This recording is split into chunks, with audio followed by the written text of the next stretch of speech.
And shalom. Welcome to Cover with Jeremy Pyers. That's me. And this is going to be the Book of Enoch, Part 2. So there's a lot to go over in Enoch, really. And I hope you guys enjoyed the last stream of it. And welcome. So, doesn't look like anyone's in chat, so I'll just jump right into it. So we left off on chapter 10 last week. Or, excuse me. Yeah, we read chapter 9, and we're starting on chapter 10 right now. My apologies. So chapter 10 of the Book of Enoch, read from the Eth Sefer version. Then El Elyon, the great and holy one, spoke, and sent Arsalayah, Arsalayah to the son of Lamech, saying, Say to him in my Say to him in my name, conceal yourself. Then explain to him the consummation which is about to take place. For all earth shall perish. The waters of a deluge shall come over the whole earth, and all the things which are in it shall be destroyed. And now teach him how he may escape, and how his seed may remain in all the earth. Again Yahweh said to Raphael, Bind Azazel, hand and foot, cast him into the darkness, and opening the desert, which is in Dudael, cast him in there. Throw upon him hurled and pointed stones, covering him with darkness. There he shall remain forever. Cover his face, that he may not see the light. And in the great day of judgment, let him be cast into the fire. Restore the earth, which the angels have corrupted, and announce life to it, that I may revive it. All the sons of men shall not perish in consequence of every secret, by which the watchers have destroyed, and which they have taught their offspring. All the earth has been corrupted by the effects of the teaching of Azazel. To him, therefore, ascribe the whole crime. To Gabriel also Yahweh said, Go to the bastards, to the reprobates, to the children of fornication, and destroy the children of fornication, the offspring of the watchers. From among men bring them forth, and execute them one against another. Let them perish by mutual slaughter. For length of days shall not be theirs.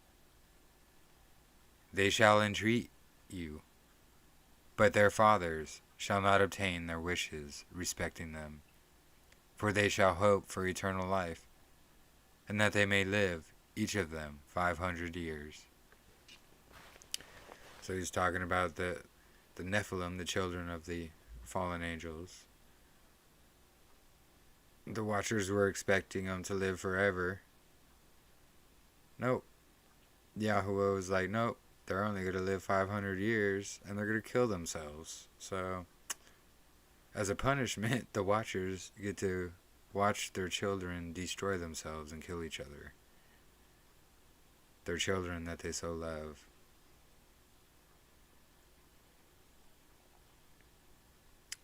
To Michael, likewise Yahuwah said, Go and announce his crime to Shemyaza, and to the others who are with him, who have been associated with women, that they might be polluted with all their impurity. And when all their sons shall be slain, when they shall see the perdition of their beloved, bind them for 70 generations underneath the earth, even to the day of judgment and of consummation, until the judgment, the effect of which will last forever, be completed. Then shall they be taken away into the lowest depths of the fire in torments, and in confinement shall they be shut up forever. Immediately after this shall Simyaza, together with them, burn and perish.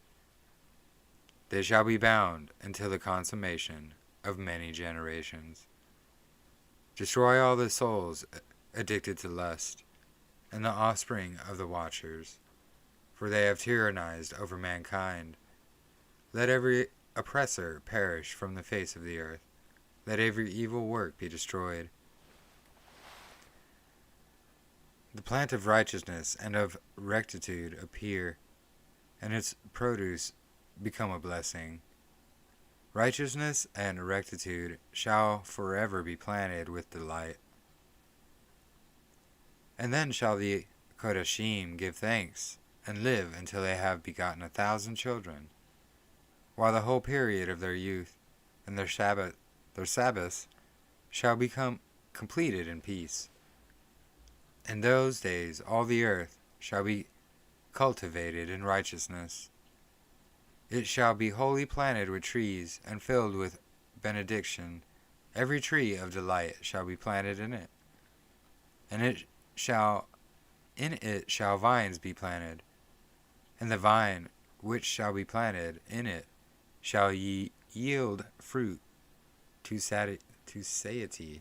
Every seed which shall be sown in it shall produce for 1 measure 1,000, and 1 measure of olives shall produce 10 presses of oil.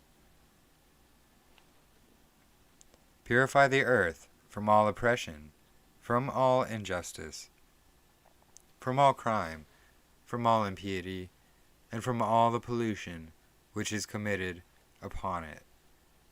Exterminate them from the earth. Then shall the children of men be righteous, and all nations shall pay me divine honors, and bless me, and shall adore me. The earth shall be cleansed from all corruption, from every crime, from all punishment, and from all suffering. Neither will I again send a deluge upon it from generation to generation, forever. Alright.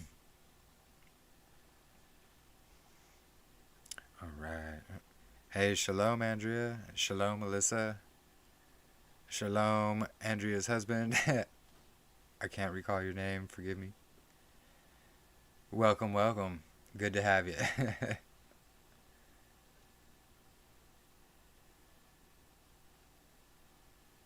Alright. So, chapter 11. And in those days I will open the store chambers of the blessings which are in heaven, that I may cause them to descend upon the earth, and upon all the works and labor of man. And the truth and peace shall associate with the sons of men all the days of the world, in every generation of it. Chapter 12. Before all these things Enoch was concealed, nor did any of the sons of men know where he was concealed, where he had been, and what had happened. He was wholly engaged with the holy ones, and with the watchers in his days. I, Enoch, was blessing the great Yahweh and King of peace. And behold, the watchers called me Enoch, the scribe. Then Yahweh said to me, Enoch, scribe of righteousness, go tell the watchers of heaven who have deserted the lofty sky, and their holy everlasting station, who have been polluted with women, and have done as the sons of men do, by taking to themselves women, and who have been greatly corrupted on the earth, that on the earth they shall never obtain peace and remission for sin, for they shall not rejoice in their offspring, for they shall behold the slaughter of their beloved. They shall lament for the destruction of their sons, and shall petition forever, but shall not obtain mercy and peace. Excuse me. You know, that's kind of the sad thing. Like, they already had everything, like, perfect. These angels, they had it. They were already in heaven. All they had to do was watch over us and guide us, not mislead and then fornicate and produce children, which is why they face a severe punishment. And it was all on their own accord. They weren't enticed. Well, I shouldn't say that. They were enticed by the lust of their eyes, is what it was. But they weren't. I don't know. I don't know where I was going with that. Forgive me. But yeah, I mean, they get a severe judgment and punishment, and then they have to watch their beloved children slaughter each other. And then these children are the ones who become the evil spirits that roam the earth now. Which we also read in Jubilees as well. But we'll read a lot more into that here as well. The book of Enoch goes into a lot of detail about a lot of things, if you don't know. You know, Messiah and the apostles quoted straight from it, like, hundreds of times. If not straight from it, like, with the same wording, like, hundreds of times. Messiah straight up quoted it while saying, you don't know the scriptures. So, in that essence, he's calling it scriptures.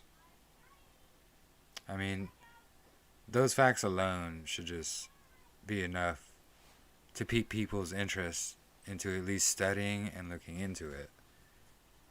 The sad thing is, too many people listen to men and Pharisees and wolves and vipers that like to spread these false and fake doctrines and hide books that have lots of understanding, to steer people away from even reading them at all and watching some 2, 3, 4 hour video on why you shouldn't read it.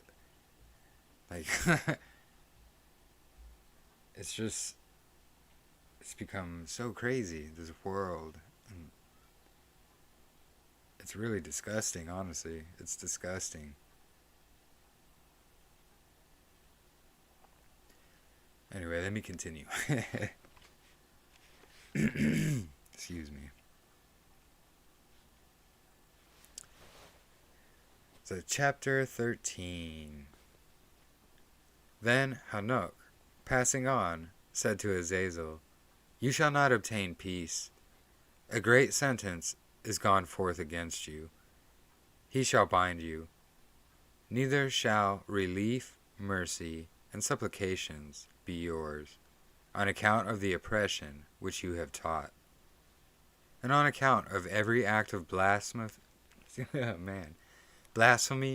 tyranny, and sin, which you have discovered to the children of men." Excuse me. Then, departing from him, I spoke to them all together, and they became terrified and trembled, beseeching me to write for them a memorial of supplication, that they might obtain forgiveness, and that I might make the memorial. Excuse me. Had something in my throat. Beseeching me to write for them a memorial of supplication, that they might obtain forgiveness, and that I might make the memorial of their prayers ascend up before the Elohim of heaven, because they could not themselves thenceforward address him, nor raise up to their eyes to heaven, on account of the disgraceful offense for which they were judged. Then I wrote a memorial of their prayer and supplication for their Ruach, for everything which they had done, and for the subject of their entreaty, that they might obtain remission and rest. Proceeding on, I continued over the waters of Dan, which is on the right to the west of Hermon, reading the memorial of their prayer, until I fell asleep. And behold, a dream came to me, and visions appeared above me. I fell down and saw a vision of punishment, that I might relate it to the sons of heaven, and reprove them. And when I awoke, I went to them. All being collected together, stood weeping in Abulisiel, which is situated between Lebanon and Senir, with their faces veiled. I related in their presence all the visions which I had seen in my dream, and I began to utter these words of righteousness, reproving the watchers of heaven. You know, it's kind of interesting in the scroll of the giants, scroll of the giants, scroll of the watchers, scroll of the giants, one of the two. It tells this perspective, tells this chapter right here, 13, from the angel's perspective, or the fallen angel's perspective. And it even said that when Enoch came and saw them, you know, all weeping and their heads all down and veiled, he told them, "What are you guys doing? Look up to heaven and praise Yah."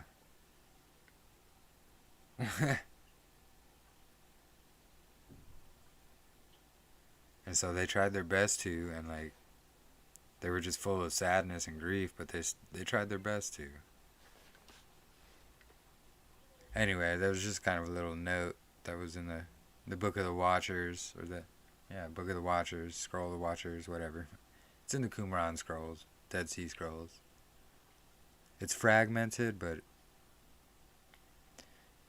I recommend it, honestly. It's basically the Book of Enoch from the Watcher's perspective.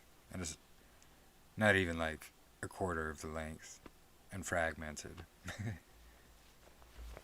Anyway, let me continue. My apologies. Chapter 14.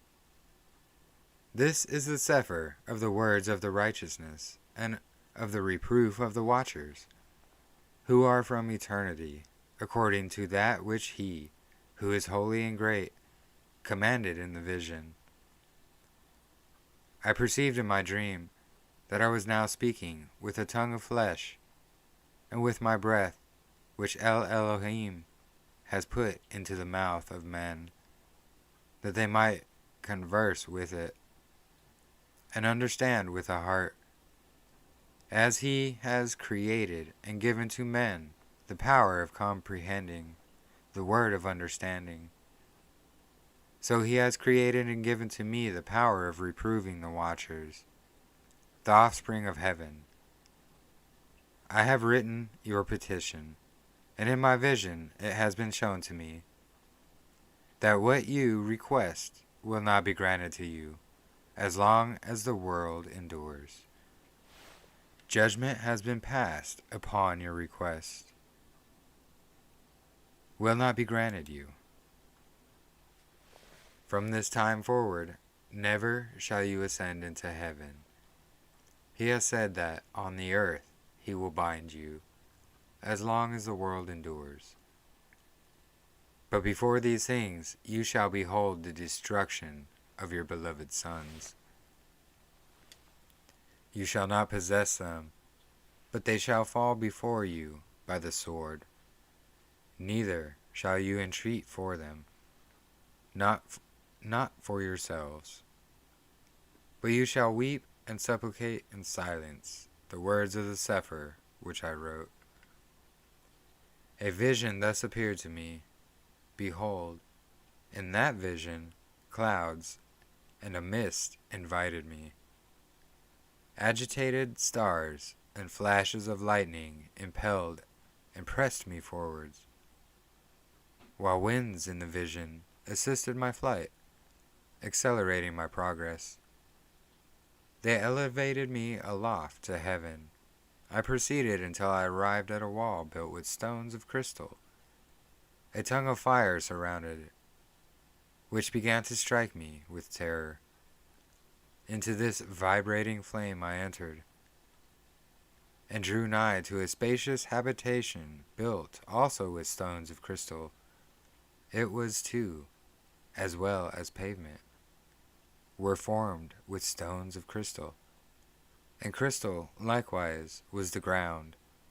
Its rude roof had the appearance of agitated stars and flashes of lightning, and among them were cherubim of fire, and their heaven was water.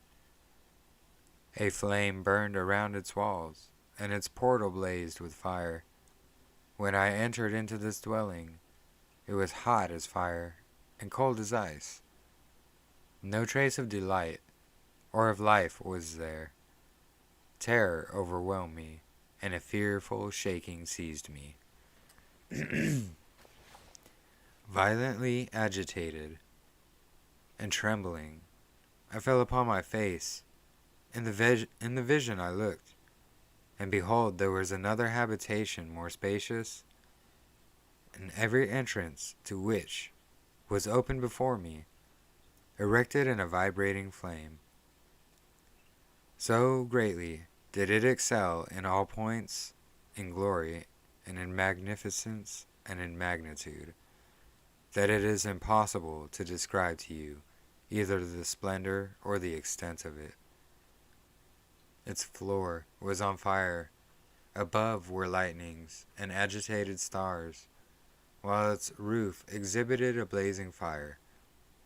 Attentively I surveyed it, and saw that it contained an exalted throne, the appearance of which was like that of frost, while its circumference resembled the orb of the brilliant sun, and there was a voice of the cherubim.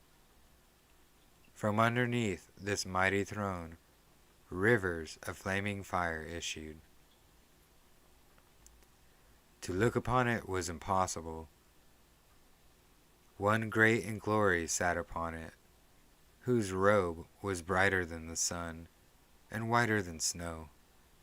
No angel was capable of penetrating to view the face of him, the glorious and engulfment, nor could any mortal behold him.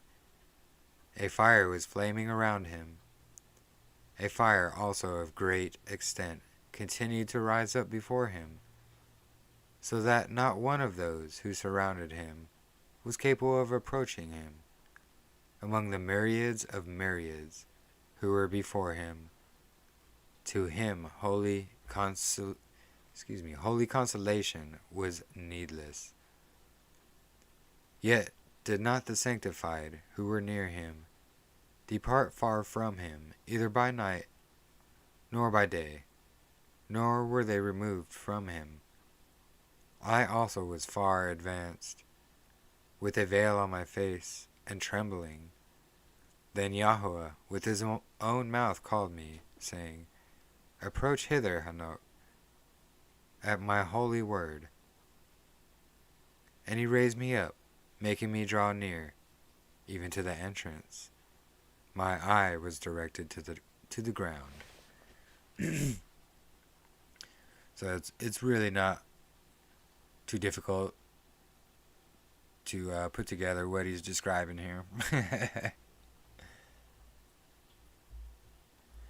If you don't know, I suggest you watch all the videos on my channel and then start reading his word. Anyway, yeah, he's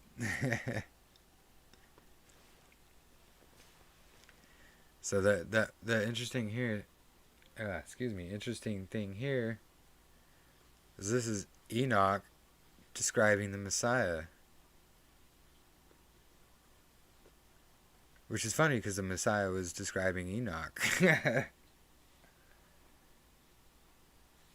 It's just, I don't know, once you read this, it's so amazing and so many things come together and make so much sense. And it lines up. It lines up with Scripture. So far, everything we've read is lined up. It's only, just like the book of Jubilees, it gives more context.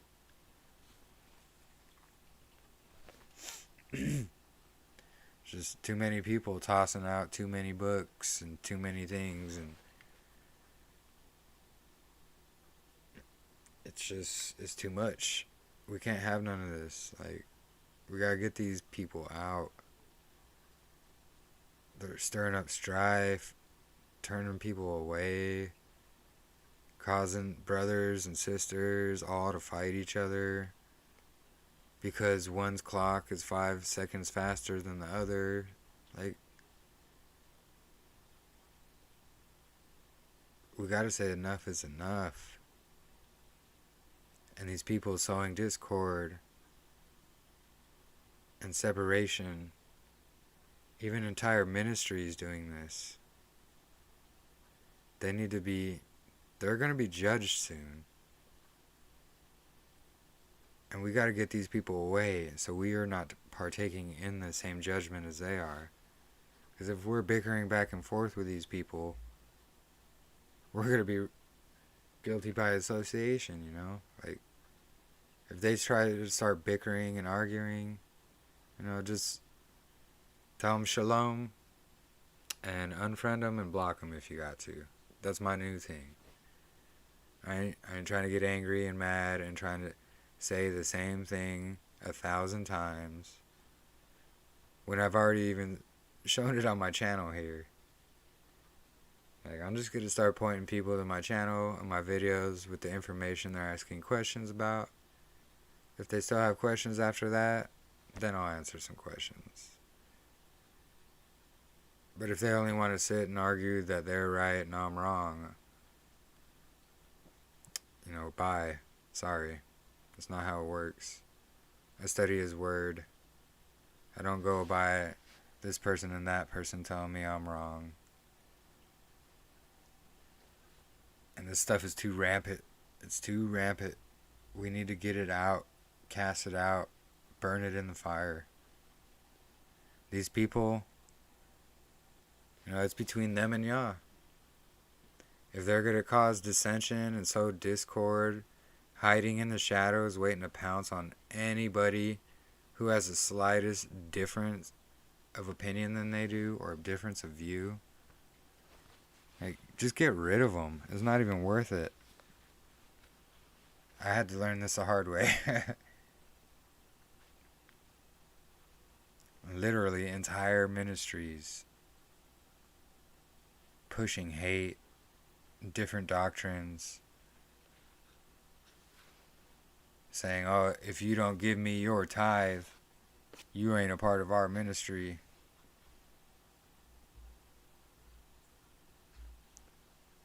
Or they'll have their little circle of favorites where they're paying for their house, their car insurance, their gas, their food, their car, everything. They just pay for everything. But then they nickel and dime a person that's trying to help them out. Then wonder why all their money's missing. And blame the person that's helping them out. Instead of the lazy ones that are sitting back doing absolutely nothing. Following them because you're paying for them. I'd have 100 people following me if I would pay for them. It's like, see, the thing is, I'm a struggling single father. I'm barely making ends meet as it is. Like, there's been a few people who've donated, and I thank you and I love you guys. But like, I'm not out here begging for donations or demanding that you pay me a tithe to give you information or be a part of what I'm doing. We receive free and we give free. If you watch my video on the difference between Melchizedek and Levitical priesthood, you're going to see a tithe does not pertain to anybody but that of the Levites.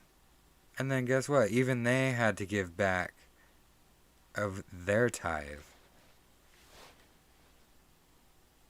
Too many people throwing out too many crazy doctrines, thinking they understand, thinking they're all anointed, making judgment calls they ain't authorized to make.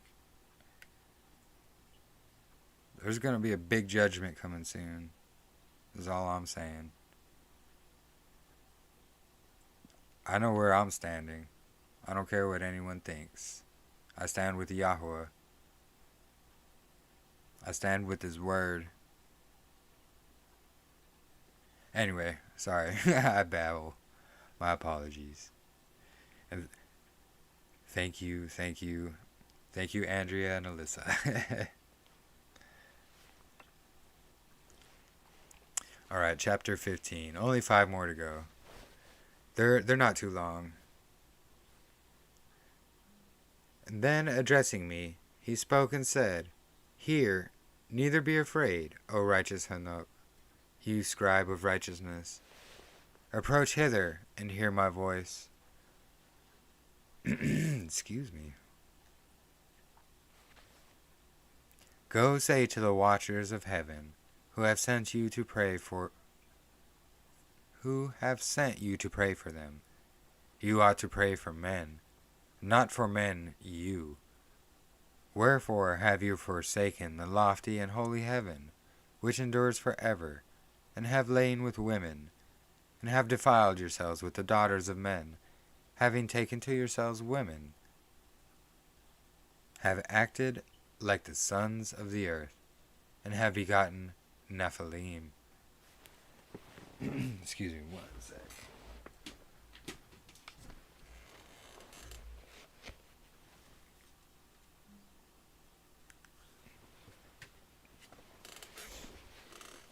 Alright. You, being spiritual, holy, and possessing a life which is eternal, have polluted yourselves with women, and have begotten in carnal blood, have lusted in the blood of men, and have done as those who are flesh and blood do. These, however, die and perish. Therefore I have given to them women, that they might cohabit with them, that sons might be born of them, and that this might be transacted upon the earth. So, just kind of a key point here. Notice how it says he knew we were going to die, so he gave women. But he made both Adam and Eve before they sinned.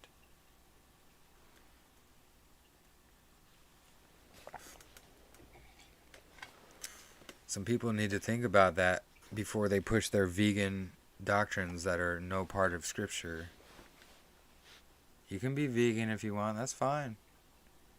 But stop pushing it and running your mouth and making things abominable that Yahuwah has declared, Kodesh and holy. People are going to have to answer to these things, and I'm just trying to warn you. If you're mad at me, don't be mad at me. You're getting mad at his word. Nowhere in any part of scriptures does it say, don't eat meat. And I always hear the excuse, well, in the Garden of Eden, blah, blah, blah, blah. Well, gee, look, in the Garden of Eden, he gave us a woman because he knew we would die, too. The thing is, the people who say that these things, they don't understand. He was giving his spoken word before Moses a little at a time. He didn't give it all to Adam all at once, like he did to Moses. Because Adam, at that point in time, didn't need all of it all at once. So why would he have to say these things? Like, this is what people don't understand, and they just want to make excuses to prove themselves right. They know what they're doing, but they don't know what Yahuwah is doing. Anyway, that was just a little point I had to make there, because, yeah. I'll continue. But you, from the beginning, were made spiritual, possessing a life which is eternal, and not subject to death forever. Therefore I made not women for you, because, being spiritual, your dwelling is in heaven. Now the Nephilim, who have been born of the Ruach and of flesh, shall be called upon earth evil Ruachath, or evil spirits. And on the earth shall be their habitation. My apologies, that was quite the sentence. Evil Ruachath shall proceed from their flesh, because they were created from above. From the holy watchers was their beginning and primary foundation. Evil Ruachath shall they be upon the earth, and the Ruachath of the wicked shall they be called. The habitation of the Ruachath of the heaven shall be in heaven, but upon earth shall be the habitation of terrestrial Ruachath, who were born on earth. The Ruachath of the Nephilim are like clouds, which shall oppress, corrupt, fall, content, and bruise upon earth. They shall cause lamentation, no food shall they eat, and they shall be thirsty. They shall be concealed, and shall rise up against the sons of men, and against women, for they come forth during the days of slaughter and destruction. Chapter 16. And as to the death of the Nephilim, wheresoever their Ruachath depart from their bodies, let their flesh, that which is perishable, be destroyed before the judgment. Thus shall they perish until the day of the grace, of the great consummation of the great world. A destruction shall take place of the watchers and the impious. And now to the watchers who have sent you to pray for them, who in the beginning were in heaven. Say, in heaven have you been secret things, however, have not been manifested to you. Yet have you known a reprobated mystery, and this you have related to the woman in the hardness of your heart. And by that mystery have women and mankind multiplied evils upon the earth. Say to them, never therefore shall you obtain peace. And it's just a harsh judgment. And this is what the evil and the wicked and twisted are going to face. All we can do is warn these people, and if they listen, that's way good. If they don't, that's on them. Chapter 17. They raised me up into a certain place, where they, the angels, were like the appearance of a burning fire. And when they pleased, they assumed the likeness of men. They carried me to a lofty spot, to a mountain, the top of which reaches to heaven. And I beheld the receptacles of light and of thunder at the extremities of the place where it was deepest. There was a bow of fire and arrows in their quiver, a sword of fire and every species of lightning. It's interesting. Yeah. Just how lightning is like alive. It's according to more than just Enoch. Just makes me think. Then they elevated me to a babbling stream, and to a fire in the west, which received all the setting of the sun. I came to a river of fire, which flowed like water, and emptied itself into the great sea, westwards. I saw every large river until I arrived at the great darkness. I went to where all of flesh migrate, and I beheld the mountains of the gloom, which constitutes winter, and the place from which issues the water in every abyss. I also saw the mouths of all the rivers in the world, and the mouths of the deep. Chapter 18. I then surveyed the receptacles of all the winds, perceiving that they contribute to adorn the whole creation, and to guard the foundation of the earth. I surveyed the stone which supports the corners of the earth. I also beheld the four winds, which bear up the earth, and the expanse of heaven. And I beheld the winds occupying the exalted sky, arising in the midst of heaven and of earth, and constituting the pillars of heaven. I saw the winds which turn the sky, which cause the orb of the sun, and of all the stars to set. And over the earth I saw winds which support the clouds. I saw the path of the angels. I perceived, at the extremity of the earth, the expanse of the heaven above it. Then I passed onwards towards the south, where burnt, both by day and night, 6 mountains, formed of glorious stones, 3 towards the east and 3 towards the south. Those which were towards the east were of a variegated stone, one which was of margarite, and another of antimony. Those towards the south were of a red stone. The middle one reached to the heaven like the throne of Elohim, a throne composed of alabaster, and the top of which was of sapphire. I saw too a blazing fire hanging over all the mountains, and there I saw a place on the other side of an extended territory where waters were collected. Excuse me. So all this right here, he's describing our flat, enclosed, terrestrial earth we live on.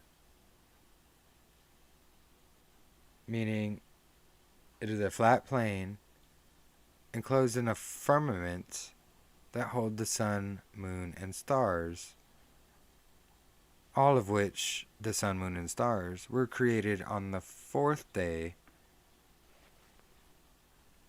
So how can the earth be going around these sun, moon, and stars when they were created on the fourth day and the earth was there? No. He's also describing the mountain in the center of the earth, which is magnetic, which is why all compasses point north. I've made many posts on Facebook about this, and showing this, how there's these 4 islands, 4 rivers, all meet and surround the center mountain, as described exactly right here. All surrounding a magnetic center mountain that is in the direct center of our plane, right below the throne of Yahweh, which are what the northern lights are.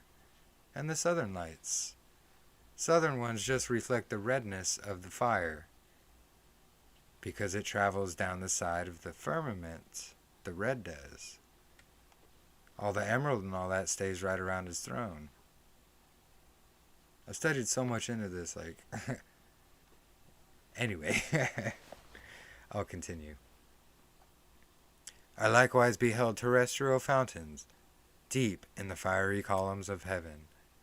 And in the columns of heaven I beheld fires, which descended without number, but neither on high nor into the deep. Over these fountains I also perceived a place which had neither the expanse of heaven above it, nor the solid ground underneath it. Neither was there water above it, nor anything on wing, but the spot was desolate. Wonder where this could be. And there I beheld 7 stars, like great blazing mountains, and like Ruachoth, entreating me. Then the angel said, This place, until the consummation of heaven and earth, will be the prison of the stars and the host of heaven. The stars which roll over fire are those which transgressed the commandment of Elohim before their time arrived. For they came not in their proper season. Therefore was he offended with them and bound them until the period of the consummation of their crimes in the secret year. So look at that. These wandering stars get imprisoned. Just like these wandering stars they call planets and make a bunch of CGI images of. But when you look at them through an actual telescope or extreme zoom camera like a P1000, they look nothing like what NASA shows. And I've made many posts about this as well. Anyway, biblical cosmology. More proof of it than NASA has of anything they've done. Trust me. Unless you believe in CGI and green screens. If you're believing in CGI and green screens, don't be laughing at me because I believe in his word. Anyway. Chapter 19. So this will be the last one for this evening. And we'll continue on next week. Then Uriel said, Here the angels who cohabitated with women, appointed their leaders, and assuming many forms, made men profane and caused them to err, so that they sacrificed to devils as to Elohim. For in the great day of judgment, in which they shall be judged, until they are consumed, and their women also shall be judged, who led astray the angels of heaven, that they might salute them. And I, Enoch, alone saw the likeness of the end of all things, nor did any man see it as I saw it. Okay. It is Photoshop, because it has to be. Exactly. For real. They openly admit to photoshopping it. And like, if anybody in the truth community photoshopped even the slightest bit of an image, they would get ridiculed beyond extent. NASA straight up admits to photoshopping the entire ball Earth, and it's accepted. Like, green screens, ropes, underwater dives. You believe all that, and then make fun of me for believing in scriptures. I don't know what to tell you. Like, 100%, there's more historical proofs and more historical finds that prove the Bible is more accurate and historically accurate than there are actual proofs of NASA going to space. Go try to find their moon footage. Oh, they lost it. They lost the technology to go to the moon. Oh, no, there's these magic Van Allen radiation belts that they made it through back then, but now they're a problem nowadays. Like,